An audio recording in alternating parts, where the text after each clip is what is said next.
What if making more money was as simple as deciding to think differently about it? Because here's the thing. You don't have to work harder. You don't have to wait for somebody to notice you. You don't have to earn your way into higher pay.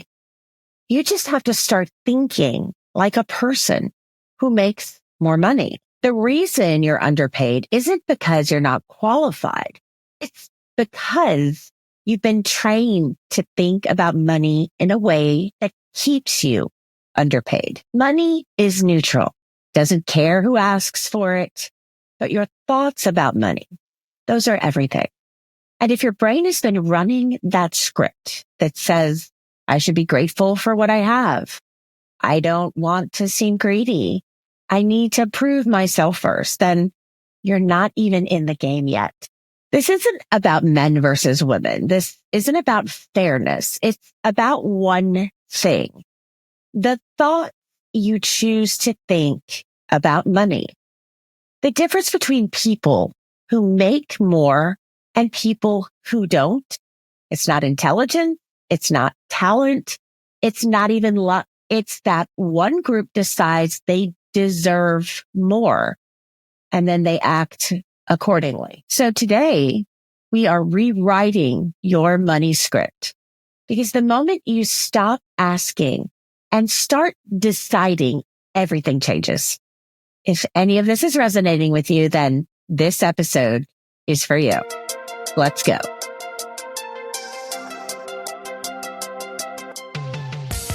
I'm Dr. Charlie Hornace, highly anxious people pleaser turned master certified professional life coach. Learning to manage my brain was so life-changing for me that I got certified so that I could teach these incredible evidence-based practices to you.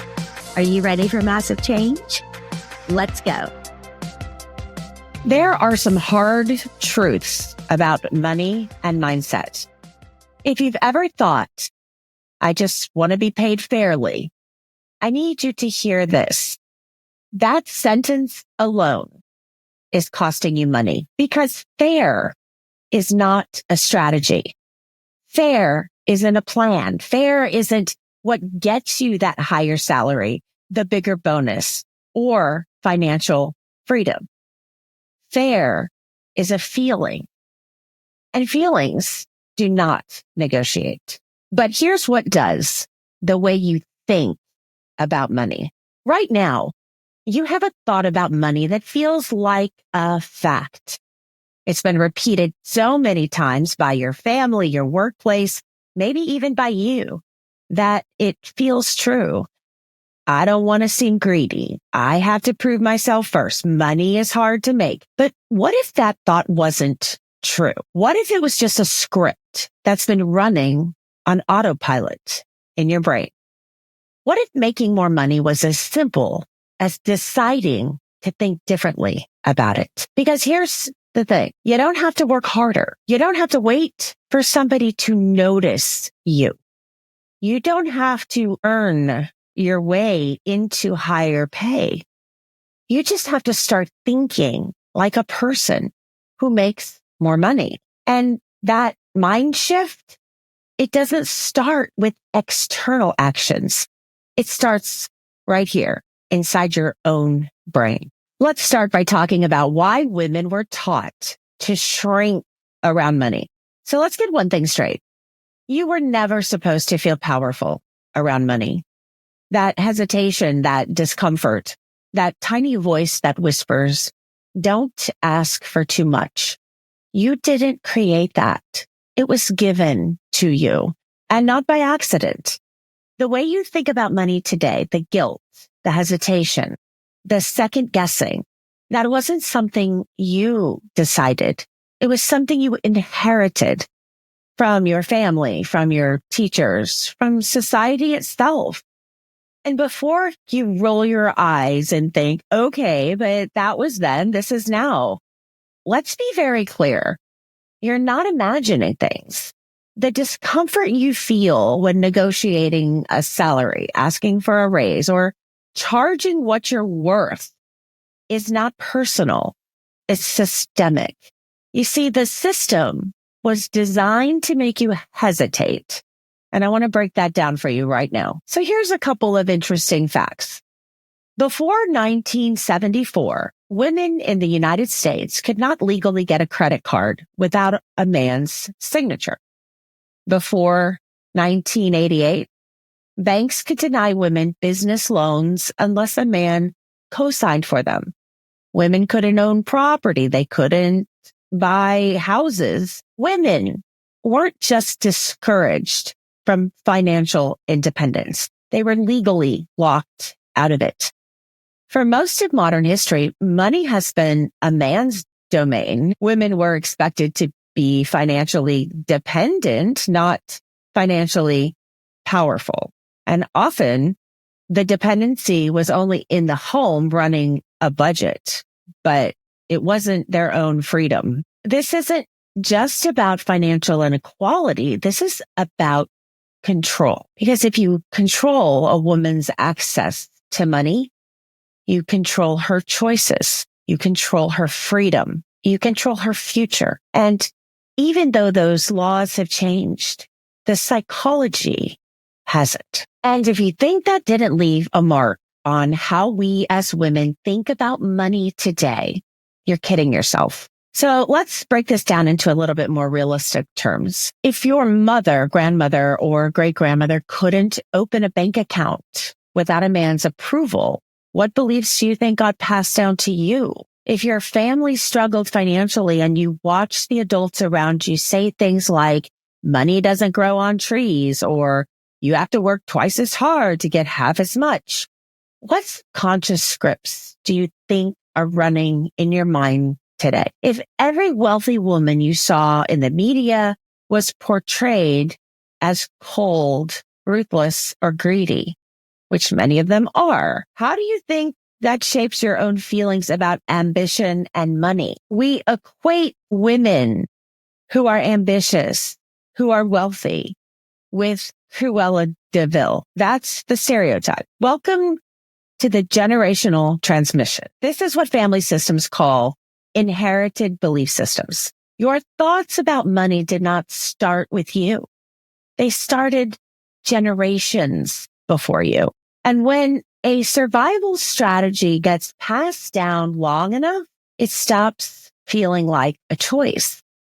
It starts feeling like the truth. I want to get into how your brain thinks financial power is a threat. So let's go even deeper on this. Women have been conditioned for centuries to associate financial ambition with risk, not just social risk, but literal danger to their person, danger. Because historically, when women pushed for more, they were ostracized, they were villainized, they were erased from history. That's not a conspiracy theory. That's the history. When women accumulated power, the world called them difficult. When women accumulated wealth, the world called them greedy. When women played the game like men, the world moved the goalposts. And this conditioning still lives in our collective subconscious today. It's why women hesitate to negotiate, even when they know they deserve more. It's why women undercharge, even when they're better than their male counterparts. It's why they often will work for free, thinking that that is going to somehow create more wealth. It's why women apologize for wanting financial success and financial freedom, as if it's something they have to justify. But here's the truth of the matter. Hesitation is not a personality. It's not your disposition. It's conditioning. Self-doubt is not intuition. It's inherited fear.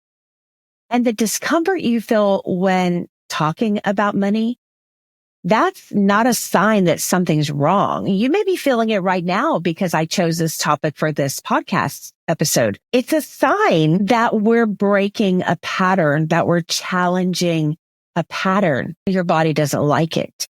Your body and brain have also been trained to get ready for risk and danger. You'll hesitate when you should ask. You'll shrink when you should expand, when you should take up space. You'll sabotage opportunities without even realizing it because your brain is terrified. So why does your brain think money is dangerous? Even when you logically understand that you're underpaid. We all know this. I'm not telling you anything new. We all know, what is it, 70 cents on a dollar that women earn, and they have to have exceptionally high levels of degrees in education to compete with people with half as much education and half as much experience. This is not new. Even when you see the receipt on why this conditioning exists, something in you still resists. Maybe you've experienced this. You're gearing up to negotiate your salary, but at the last second, you talk yourself out of it. You're setting your prices, but something makes you feel greedy for charging more, for charging what you're worth, for charging the level of education and experience you have. You want to invest in yourself, but a voice in your head says, what if this is irresponsible? Logically, you know better. So why does it still feel so hard? Because your brain isn't designed for abundant thinking. It's designed for survival. And survival doesn't mean thriving. It doesn't mean risking. It means sticking with what feels safe. Because what feels safe keeps you what? Not dead. That's where things get messy. Because when it comes to money, your brain doesn't see more as safe. It sees more as threatening. I want to teach you about your brain's 3 money traps. Right now, your brain is running an old survival script. One that was programmed long before you ever even had a bank account.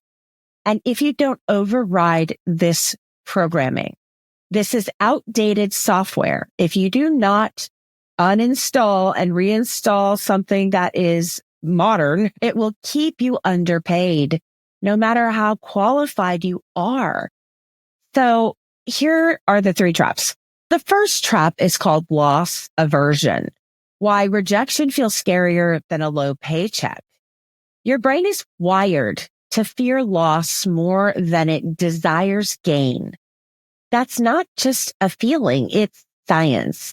So according to what's called the prospect theory, people feel the pain of losing money twice as intensely as they feel the pleasure of gaining it.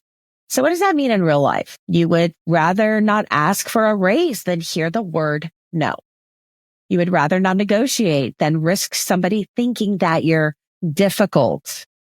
You would rather stay underpaid than experience the temporary discomfort of potential rejection. Your brain isn't trying to keep you broke. It's trying to keep you safe from loss. But in doing so, it's keeping you broke. It's keeping you stuck. And the irony here, by avoiding the risk of loss, you now guarantee the reality of loss, because not asking is an automatic no. Not charging more, not charging what you are worth is an automatic pay cut. Not negotiating what you know is right is an automatic loss. See, this is the first money trap, but it's not the only one. If you've ever hesitated to advocate for yourself because you were worried about being perceived the wrong way, you're not imagining things. Research backs this up. You see, studies show that when men negotiate, they're seen as confident and competent. But when women negotiate, they're seen as less likable, less warm, and even less hireable. This is from the Harvard Business Review. So let's put that in real terms. A man walks into a salary negotiation and asks for more. He's called strong and assertive. A woman walks into a salary negotiation and asks for more, and she's called pushy and ungrateful. Now, again, as always, I'm painting with broad brushstrokes here. This is what we call the likability penalty. And it's the reason so many women choose to stay quiet instead of advocating for themselves. Because deep down, we've already been trained to prioritize being liked over being paid. And that's not just a social cost. It's a financial cost. If the choice is between liked and paid, it's not a choice. It's a trap. And it's a trap that's been set for centuries. The last trap is pattern recognition. Why 2,500 years plus of data tells women to stay small. If you've ever hesitated to step into financial power, financial freedom, it's not because you're weak. It's because your brain has thousands of years of data telling it that women who push for more get punished. That resistance you feel, it's not personal. It's not random. It's a pattern, one that has played out for at least 2,500 years that we know of. Now let's talk about the science of historical pattern recognition. Your brain isn't just running your experiences with money. It's running every story it's absorbed, every consequence it's witnessed, every social cue it's been trained to recognize. And this is movies, billboards, back in the day when we had magazines, crap on the side of buses. It's everywhere because your brain doesn't just learn from direct experience. It tracks patterns. It recognizes risk. It remembers consequences. And when it comes to women and power, the data is not at all encouraging. For thousands of years, women who challenged power structures didn't just face resistance. They were punished. They were discredited. They were erased from history. This is what I call the punishment pattern. And it's about how women who ask for more get pushback on many different levels. In history, when women gained power, they were discredited. In workplaces, when women push for more, they're penalized. In society, when women claim financial authority, they're judged. When they claim financial freedom, they're looked at like they have 17 heads. This is not theoretical. You've seen it. This is why your brain doesn't just see financial empowerment as a threat. Because every time a woman claims financial power throughout history, there were significant consequences on a wide range of scales. Let's look at some examples. The very first one, the Salem witch trials. Many of the women accused were independently, financially self-sufficient. They were outspoken. Women who disrupted the norms. Here's another example. Women in the workforce in general. The minute women demanded equal pay, women were called demanding or ungrateful. I'm just going to go on a little tiny tangent here, but in 1970s, the ERA, the Equal Rights Amendment, was passed by Congress. And it was supposed to guarantee that men and women would have equal rights under the law. But it took until 2020 for enough state legislatures to ratify it. And then it missed a deadline that was set by Congress as a long shot. And of course, everybody argued that the deadline was not binding because it was in a preamble to the amendment rather than the text of the amendment itself. So as of today, March 2025, I still don't think women have equal rights under the law as men in 2025. Here's another example. How about women in leadership in general? The more power women hold, the more women are scrutinized for things that wouldn't be questioned in men. So here's just a quick anecdote to help you understand that I get this. I get all of this. If you're new, I come from a previous field in ministry. So I'm the Reverend Doctor, ordained minister in a mainline denomination. And we go through very rigorous, basics to get ordained, including a master's from seminary, an accredited university. We have a 3-year long ordination track. We go through the most insane, rigorous level of testing as far as writing papers. We have 5 ordination exams that are, one of them you stay in a hotel and you do it all weekend. It's that long. We have to learn Hebrew. We have to learn Koine Greek. We have to spend a year in, Old Testament and New Testament. Then we have to take all of these systematic theology classes and social justice classes. And it's rigorous. And then we get grilled by committees for 3 years. Every 3 to 6 months, we have to go in and, answer a bunch of questions and meet the bar of level of hoops that have to be jumped through. And so I was at one of these lovely grill sessions. And in one meeting, I was told that the shoes I was wearing would not cut it in the pulpit. They didn't like the fact that I was wearing a suit that happened to be pants. I just had a black suit on, pantsuit, nothing fancy.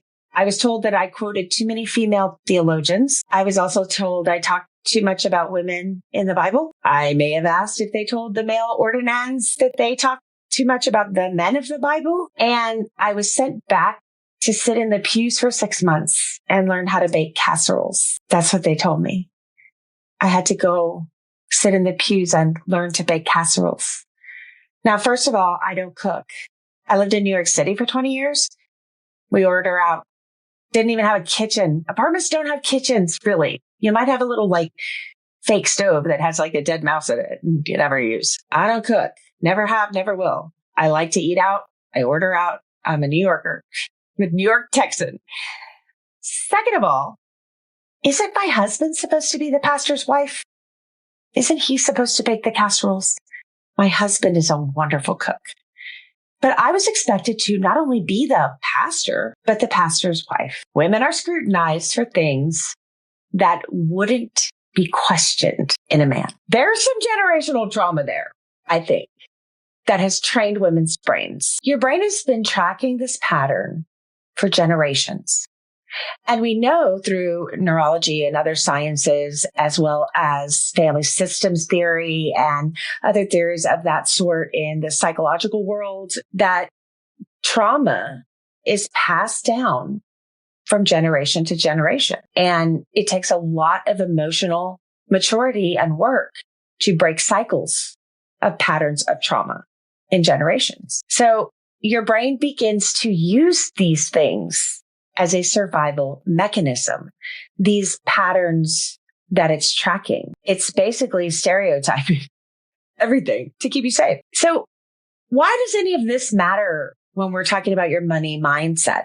It matters because your brain remembers these patterns, even if you don't consciously think about it. So when you start stepping into financial power, when you start wanting to gain financial freedom, when you start asking instead of waiting to be given because they ain't ever going to give it to you, you cannot work hard enough and then expect them to finally identify that you deserve a raise or a promotion or a corner office or whatever you're working so hard for. They're not just going to give it to you because you worked yourself to death, because you nailed a billion projects. They're going to want you to keep doing that without having to pay you more. That's the expectation. You have to start asking, not waiting. Your brain doesn't see a normal, logical step forward when you do these things. Your brain resists them. Your brain makes you feel yucky. Your brain tells you, don't do that. Don't do that. Why? Because it sees it as a threat. It sees risk. It sees 2,500 plus years of consequences. This is why money work isn't just about mindset. It's not about mindset. It's about what I call mind shift, because it's a paradigm shift.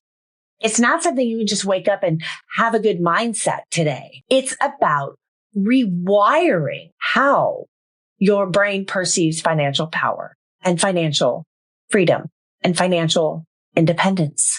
You must change the neurons and the neural pathways in your brain. And that takes work. That is not something that you just wake up and decide to have a good day about. This is an absolute paradigm shift that will change your life.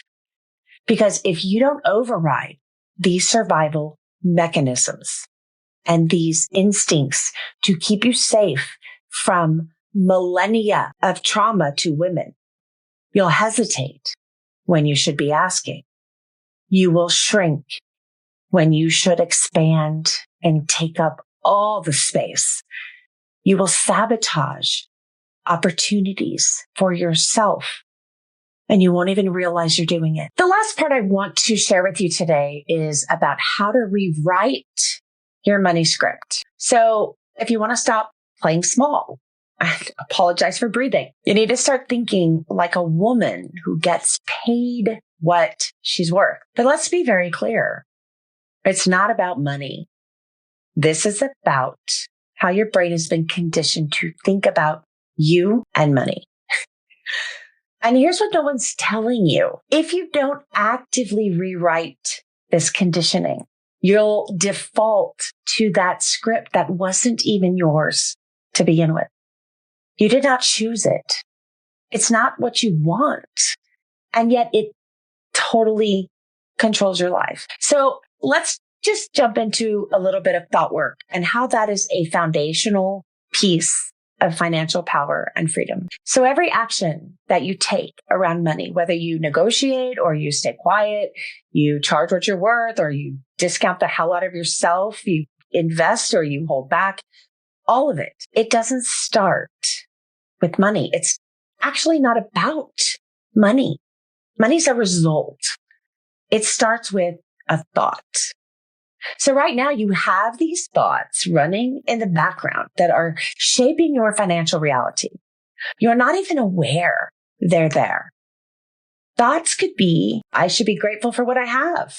I don't want to be greedy. I need to prove myself first. Yeah, we talked about all that.